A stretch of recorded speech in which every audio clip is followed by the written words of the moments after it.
Assalamualaikum warahmatullahi wabarakatuh. Kembali lagi dengan saya Fitri Handayani. Saya di sini akan menjelaskan tentang networking model. Jadi networking model itu ada konsep TCP/IP model, encapsulation decapsulation, name of TCP/IP messenger, OSI layer model. Jadi kita langsung saja ke yang pertama, ada konsep. Jadi apa sih konsep dari networking model itu?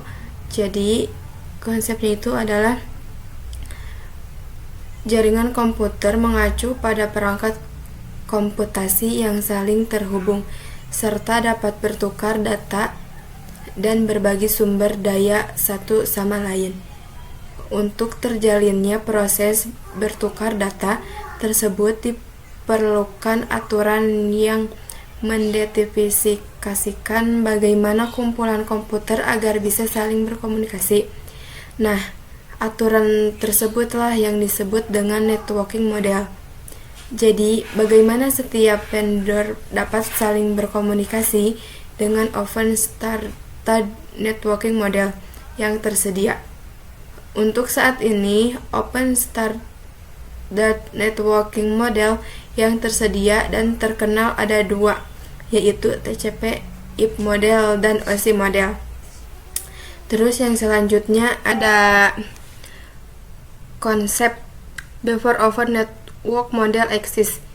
Terus di sininya ada each vendor create their own networking model. Terus ada on 1974 IBM Create System Architecture Network SNA. Terus ada juga other vendor also create their own OWN networking model. Nah, masalahnya jika di suatu jaringan komputer itu akan terdiri dari beberapa vendor, maka akan kesulitan untuk menghubungkan antar vendor karena mereka semua memiliki networking modelnya sendiri-sendiri. Terus kita lanjut ke yang berikutnya, ada konsep after open networking model exist. Yang ini adalah all vendor use same networking model to be able communicate each other. Terus open networking model, OSI model, dan TCP dan IP model. Maka dari itu datanglah open networking model, yaitu pembuka agar setiap vendor dapat saling komunikasi dan bertujuan untuk menyebatani antara vendor tersebut. Jadi setiap vendor itu hanya menggunakan satu networking model yang sama, entah itu OSI model ataupun TCP/IP model. Terus yang berikutnya adalah TCP dan IP model.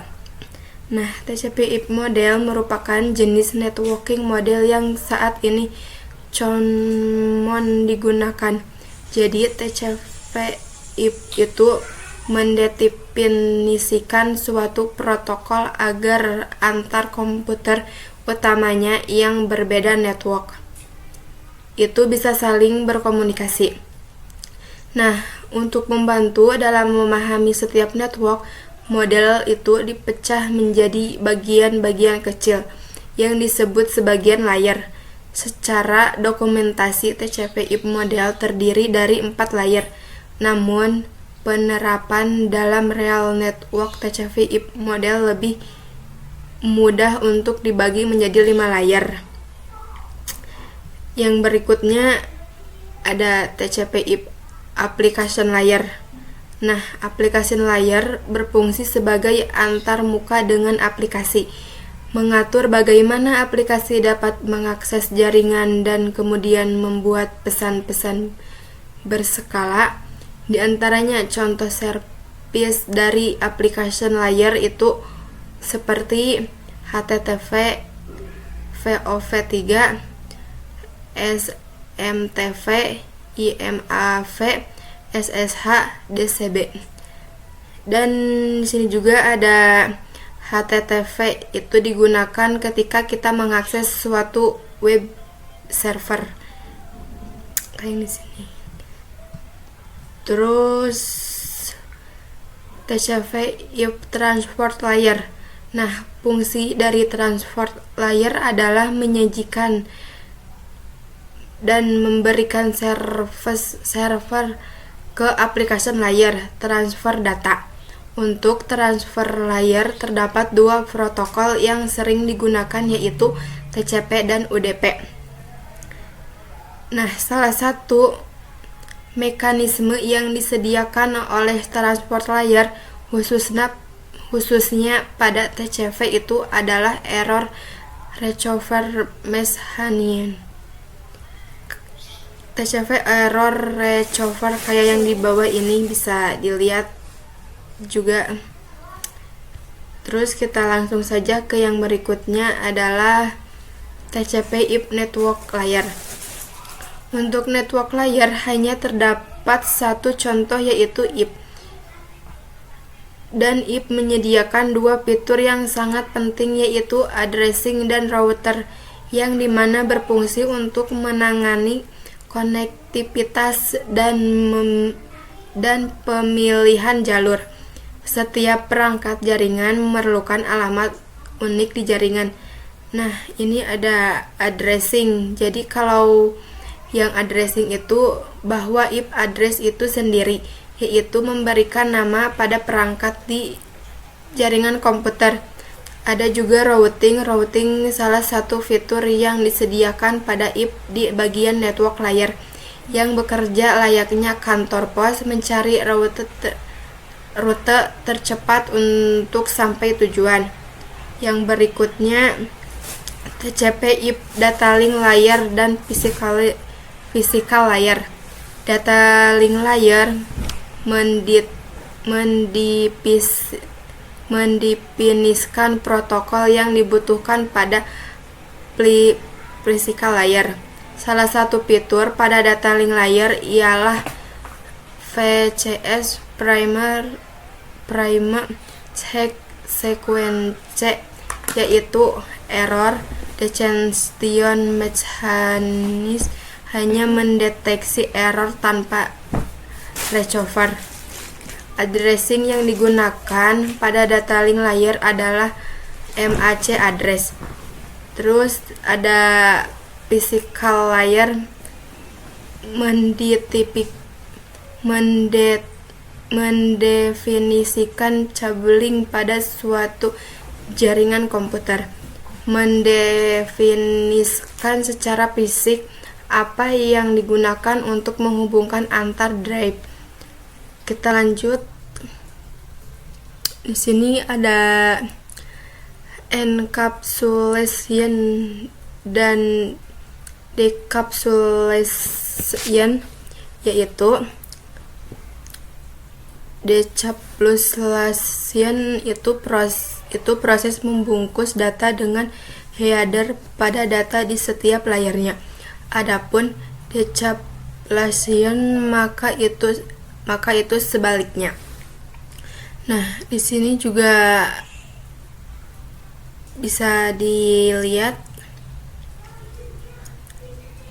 dan di sini ada name of TCP IP manager, application layer, data transport layer, data TCP header segment, network layer, data TCP header if paket, data link layer, data TCP header if dia header, dan detailiter prime. Yang selanjutnya, nah terus di sini ada client sama server. Yang pertama itu ada application layer, transport layer, network layer, data link layer, physical layer. Dan yang ini juga sama, application layer, transport layer, network layer, data link layer, dan physical layer. Terus di sini kita lanjut saja ke yang berikutnya, ada OSI model konsep.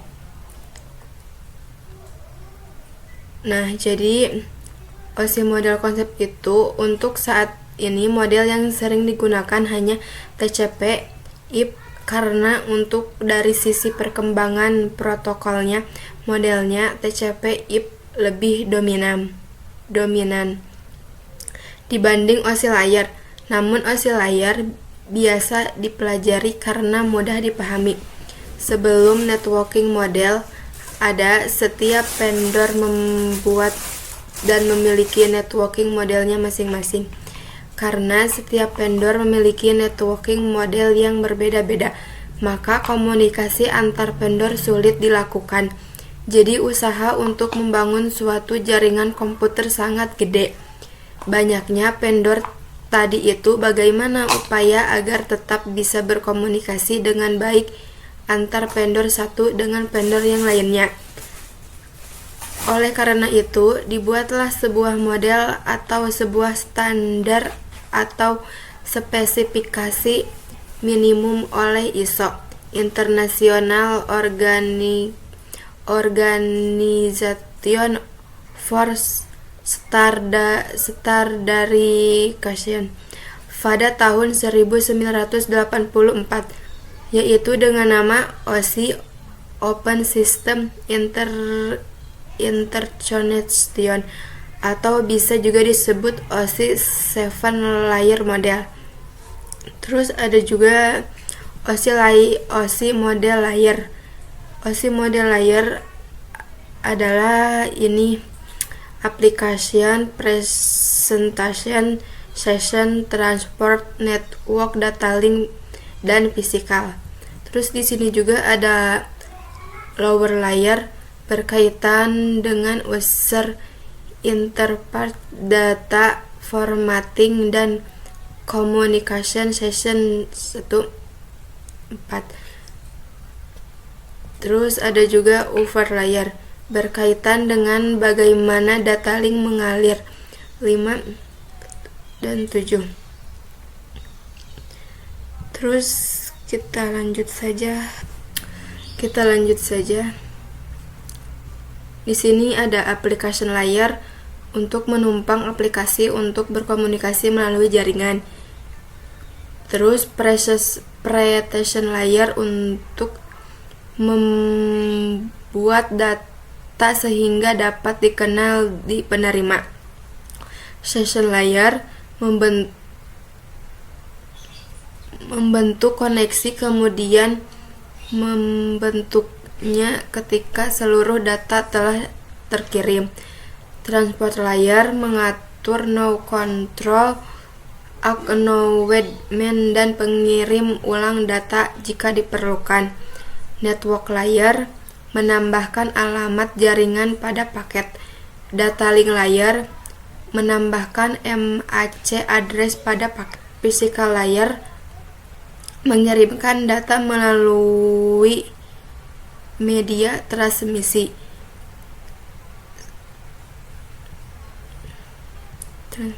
Sekian dari saya. Wassalamualaikum warahmatullahi wabarakatuh.